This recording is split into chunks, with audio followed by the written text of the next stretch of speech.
Halo, ketemu lagi dengan saya Firdiansyah di channel Oprek Ilmu Komputer.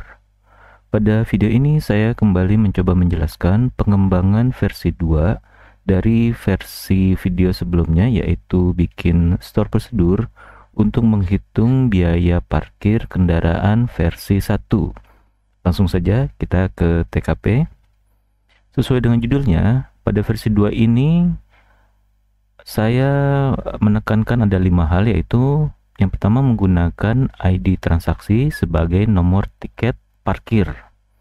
Yang kedua melibatkan 3 jenis kendaraan, ini sifatnya dinamis, bisa nanti ditambahkan, bisa diatur lah gitu ya. Yang ketiga, setiap kendaraan memiliki rule, waktu, dan biaya per jamnya. Nah, ini jadi sangat fleksibel. Jadi yang seperti pada video sebelumnya, pada range jam tertentu bisa kita tentukan biayanya mau berapa per jamnya. Dan bisa kita set kepada kendaraan tertentu ya. Jadi sangat fleksibel. Yang keempat, melibatkan nama petugas gerbang parkir, baik yang parkir gerbang in maupun gerbang outnya.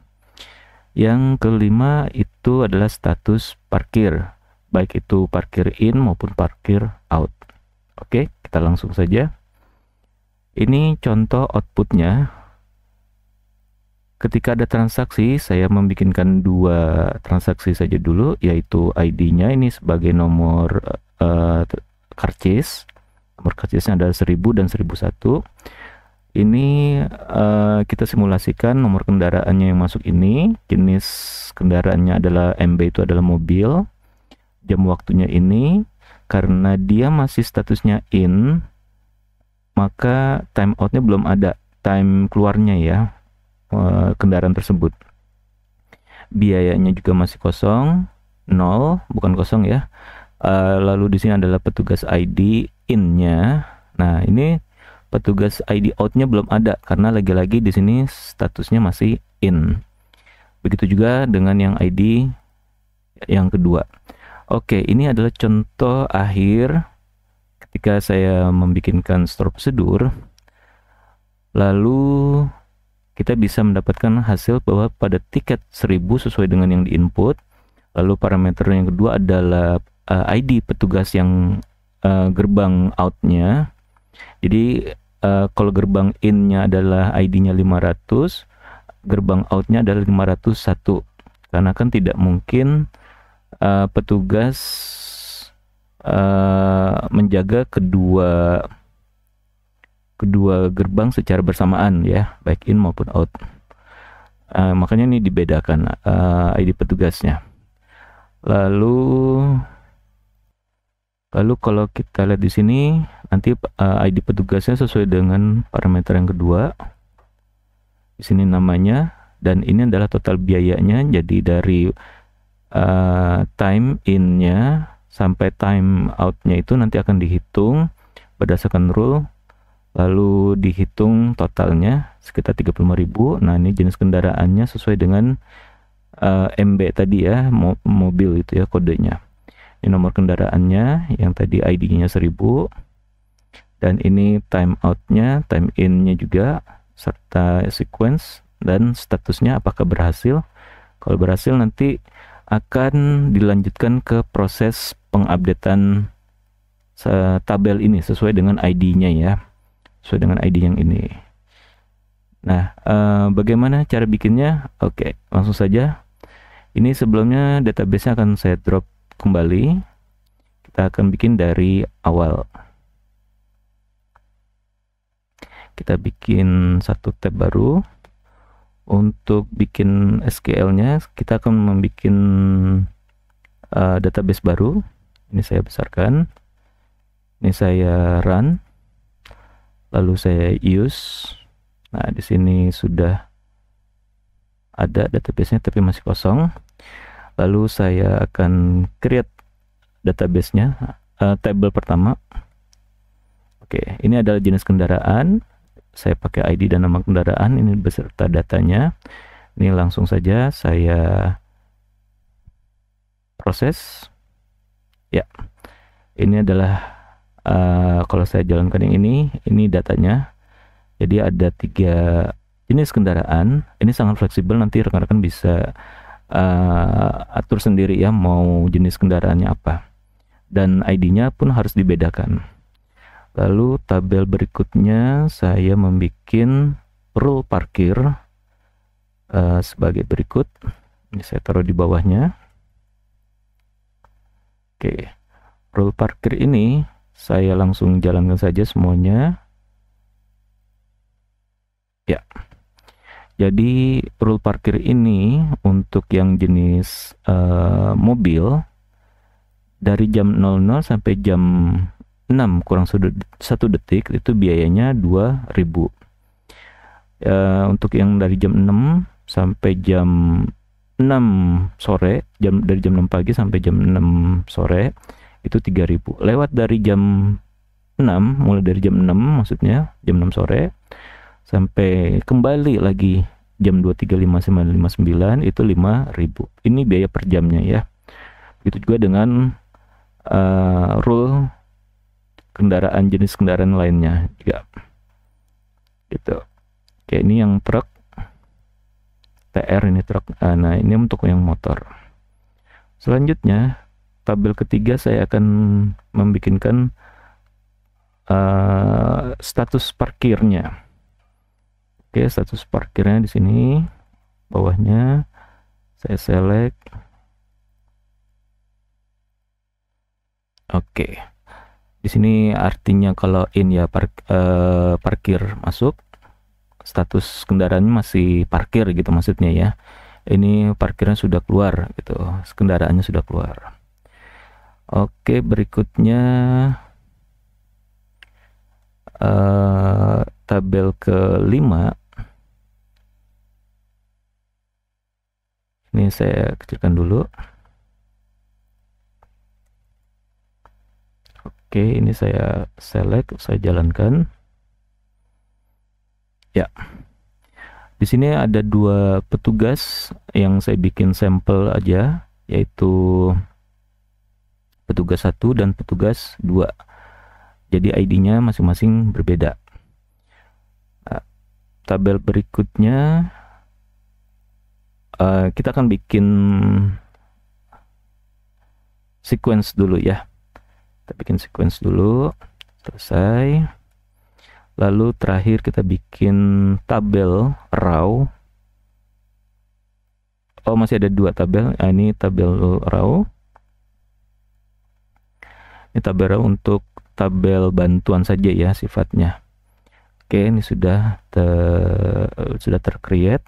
Terakhir adalah tabel transaksi. Oke, tabel transaksi. Sini saya paste, lalu saya copy, saya execute maksudnya. Oke. Jadi di sini saya sudah memasukkan transaksi parkir dengan sampel data ini, dan ini sampelnya ya. Kalau kita select transaksi parkirnya, ini isinya ini. Oke, nah untuk store prosedurnya nanti kita memanggilnya dengan cara call sp hitung parkir basic 02 ya, dengan 2 inputan parameter. Baik, store prosedurnya sebagai berikut. Saya persiapkan dulu. Oke, ini kita refresh dulu ya. Nah, ini tabel-tabelnya sudah ada di sini semua.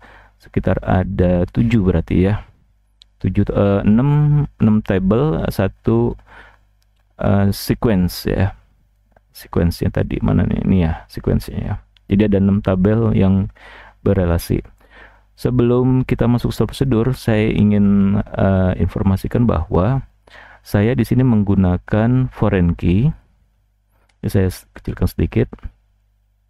Di sini saya menggunakan foreign key pada tabel transaksi ke tabel yang berelasi ya, ke sifatnya parent child.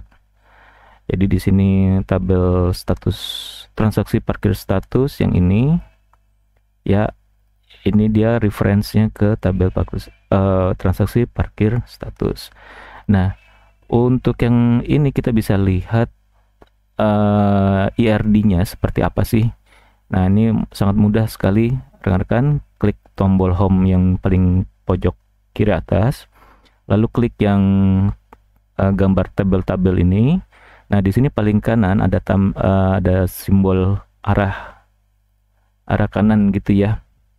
Ini saya salah pencet. Ini saya tutup dulu. Oke. Saya ulang lagi di sini. Nah, di sini saya klik yang from database. Nah, dari from database ini saya arahkan ke, karena saya pakai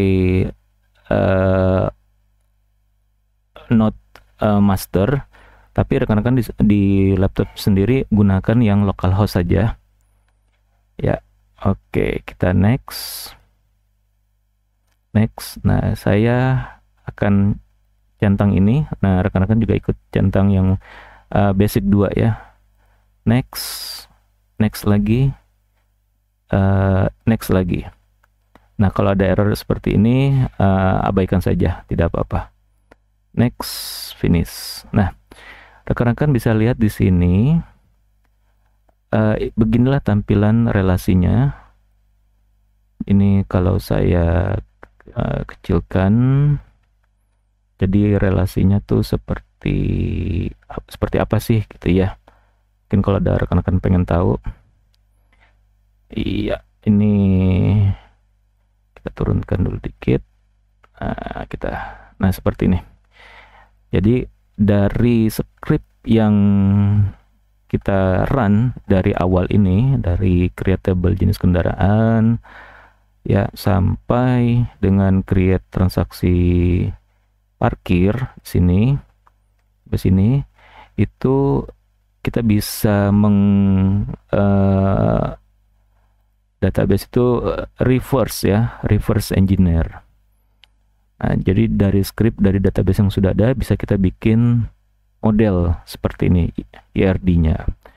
Nah, ini penjelasannya satu saja yang saya coba jelaskan, bahwa satu petugas dia bisa banyak berada di tabel transaksi, bisa banyak berada di tabel transaksi, karena setiap transaksi, setiap satu petugas dia bisa menghandle banyak transaksi parkir. Nah, itu seperti itu ya. Ini parent, tandanya strip 2 ini. Kalau yang childnya ini kayak, kalau saya zoom itu dia kayak kaki 3 gitu ya, kayak cakar ayam gitu ya kalau saya sebutnya, mudahnya seperti itu. Jadi ini parent, ini adalah child. Ini parent, ini child. Nah, kalau ini parent, childnya yang ini ya, dan sebagainya. Ini penjelasan IRD sudah saya terangkan di video saya sebelum-sebelumnya. Silakan rekan-rekan bisa periksa dan coba pelajari. Saya tidak mendalami pada video ini, jadi kita kembali lagi ke aplikasinya. Oke, untuk scriptnya nanti saya sertakan di deskripsi videonya ya, jadi rekan-rekan nggak usah nulis manual lagi. Lalu ini IRD-nya semoga bisa tercerahkan. By the way, kalau kita membuat sebuah aplikasi, nah kalau kita membicarakan script seperti ini ya, tentu kita nggak ada gambaran nih, ini nanti data kemana, relasinya kemana, dan bagaimana gitu ya. Tetapi dengan adanya model seperti ini diharapkan para developer bisa mengembangkan, oh ini relasinya ke sini, maka query-nya nanti akan harusnya seperti ini dan lain sebagainya ya. Jadi tidak ada kesalahan. Saya juga menggunakan foreign key supaya datanya itu selalu valid ya. Jadi tidak ada redundancy, tidak ada anomali juga. Selanjutnya saya akan membikinkan store prosedur ya. Store prosedurnya ini agak sedikit panjang, tetapi memang seperti itu ya. Kita klik kanan store prosedur pada database yang sama ya tentunya. Klik kanan, create store prosedur. Di sini saya langsung paste saja, gitu ya. Saya di sini akan coba jelaskan seringan mungkin ya. Jadi saya membikinkan sebuah store prosedur dengan nama ini dan dua inputan sebagai integer dan integer. Ini gunanya adalah untuk mencari ID nomor karcis, karena seperti yang tadi saya sebutkan, poin pertama di sini adalah sebagai ID transaksi sebagai nomor tiket parkir, yaitu yang ini. Yang kedua adalah ID petugas keluarnya ya. Jadi ketika ingin parkir ini keluar, maka ya dia harus menyampaikan informasi ID petugasnya. Sebelum saya lanjutkan, saya ingin menunjukkan bahwa ini adalah contoh tiket parkir untuk yang masuk. Tiket ini misal contoh di mall gitu ya, tiket mall. Maka kurang lebih informasinya seperti ini yang sederhananya. Jadi ada nomor karcis, ada nomor polisi sebelumnya gitu ya, diisi sama petugas gerbang masuk. Terus nanti langsung saat di enter dia kesimpan ke database, lalu keluarlah ngeprint. Ngeprintnya itu termasuk adalah data in-nya gitu ya, kapan si kendaraan ini mulai masuk gitu ya, tercatatnya oleh siapa. Nah di sini pun juga ada oleh petugas 1, di mana tadi petugas 1 itu datanya adalah yang ini ya, nomor petugas mana ya, ini petugas ya, from petugas. Nah 500 ini si petugas 1, berarti ini ID-nya adalah 501. Terus ini ada kata-kata ya standar ya, simpan karcis ini kehilangan akan dikenakan denda gitu-gitu ya. Terus ini untuk yang keluar nanti, jadi kan tiket ini saat mau keluar mall, maka dia akan pergi, kendaraan ini akan pergi ke gerbang keluar, lalu memberikan karcis ini.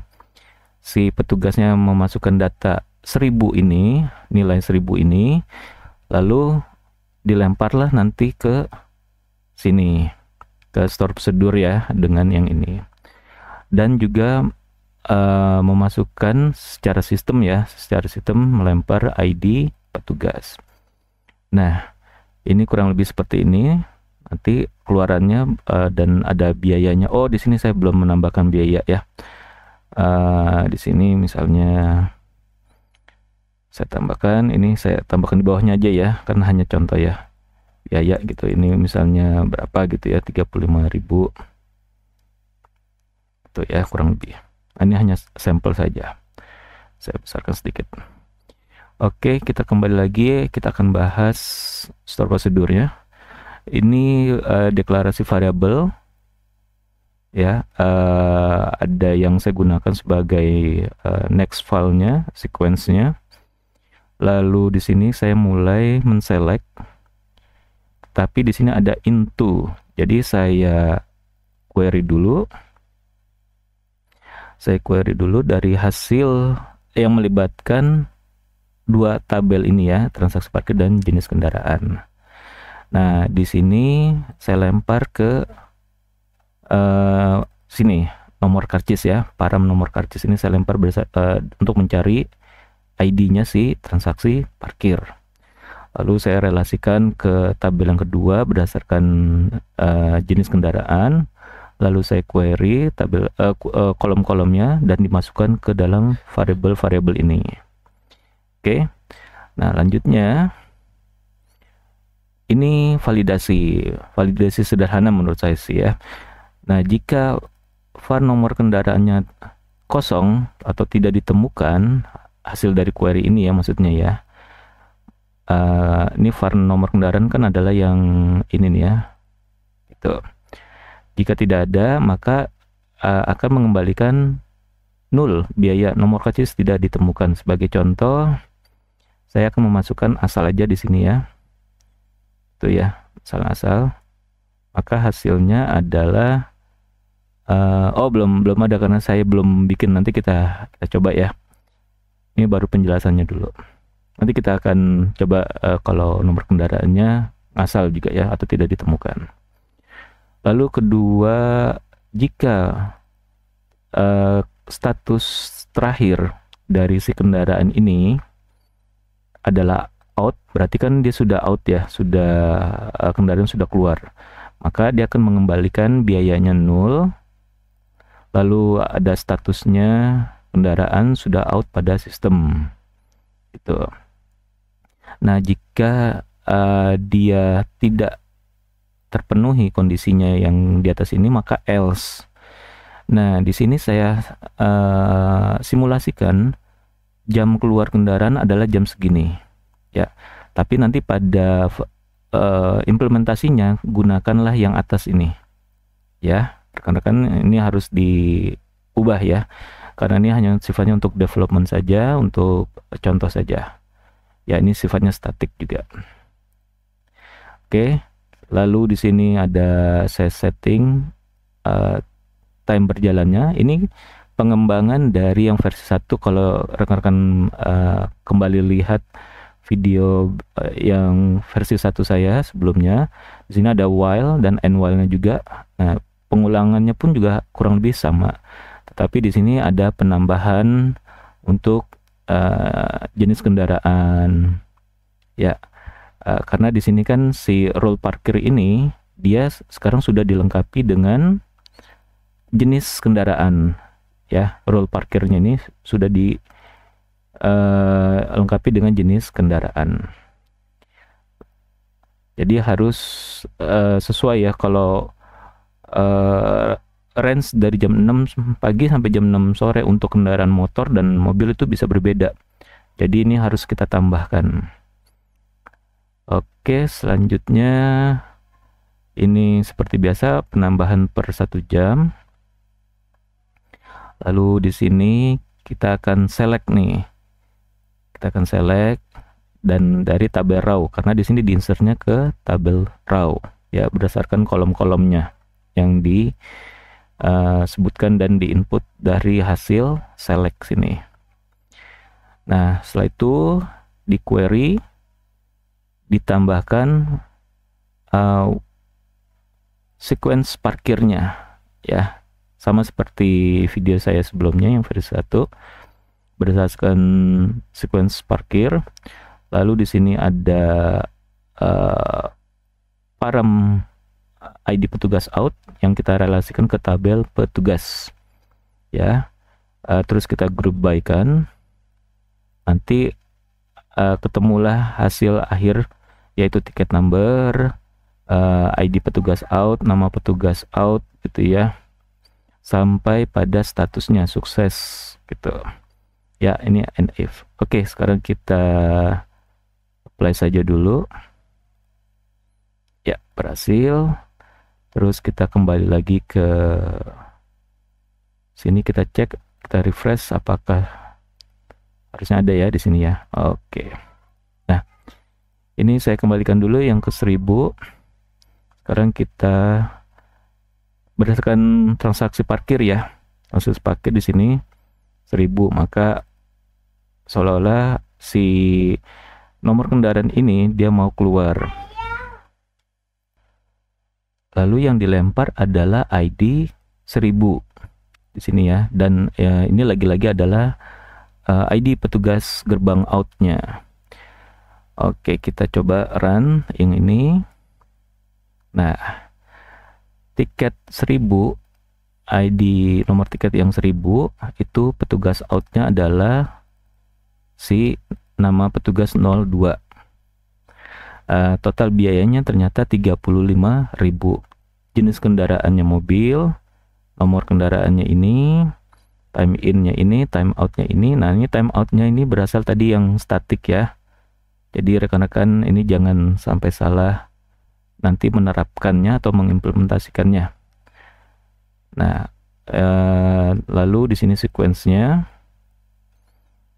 dan ini adalah status suksesnya gitu ya. Kalau sekarang saya random, misalnya nomor parkirnya. Kita lihat, nah di sini tidak ada gitu ya, tidak ditemukan atau blank gitu. Nah, nanti kalau saya kembalikan lagi, kalau 1001, nah di sini motor nih 27.000. Nih kok bisa semahal itu? Nah di sini ada perinciannya dari jam 1, dari jam 9 tanggal 1 sampai jam setengah 7 sore ya, setengah 7 malam gitu ya, gitu. Nah, hasil output seperti ini nanti baru rekan-rekan lakukan pengupdatean. Ini saya kembalikan misal contoh yang ID 1000, pengupdatean ke transaksi parkir ya. Jadi ini berdasarkan ID sama dengan 1000, petugas ID outnya ini nama petugasnya tidak diperlukan karena nanti kan ini untuk mengupdate transaksi parkir ya, dia tidak ada nama petugas, hanya ada ID-nya saja. Total biaya di sini 35.000. Terus time out-nya kita copy di sini. Nah, ya kurang lebih seperti ini. Jadi kalau misalnya saya select dulu, nah ID yang 1000 ini yang harus kita update nih, yang time out-nya, terus biaya parkirnya di sini ya, biaya parkirnya, terus update transaksi parkir status ID ya, kita ganti di sini jadi out. Terus biaya sudah, petugas in-nya tidak kita update. Nah, petugas ID out-nya ini kita juga update gitu ya. Dan ini yang lebih valid lagi, kita tambahkan where transaksi parkir ID status ID sama dengan in ya. Jadi ketika kita mau mengupdate ini, pastikan dalam kondisi terpenuhi ini, dua ini maksudnya ya. Jangan kalau kita hapus yang ini, dikhawatirkan data sekarang ini sudah out, terus kita update lagi ya, akan jadi datanya tidak valid. Nah, sebaiknya kita validkan dengan menambahkan kondisi yang bisa kita tambahkan menjadi lebih valid. Kurang lebih seperti itu ya. Ini nanti rekan-rekan bisa update secara manual di bahasa pemrogramannya, baik itu di Laravel, di Java, di semua bahasa pemrograman ya, setelah mendapatkan informasi ini ya, setelah menjalankan si store prosedur ini. Oke, nanti saya akan coba share store prosedurnya. Jadi semoga ini bisa lebih mencerahkan buat rekan-rekan, dan saya minta kalau ada yang bertanya silakan tanyakan di kolom komentar, dan kritik saran membangun saya harapkan biar kita bisa lebih baik lagi. Baiklah, dari saya cukup. Sampai bertemu lagi di video-video yang lebih menarik lainnya. Dari saya Firdiansyah, terima kasih. Salam.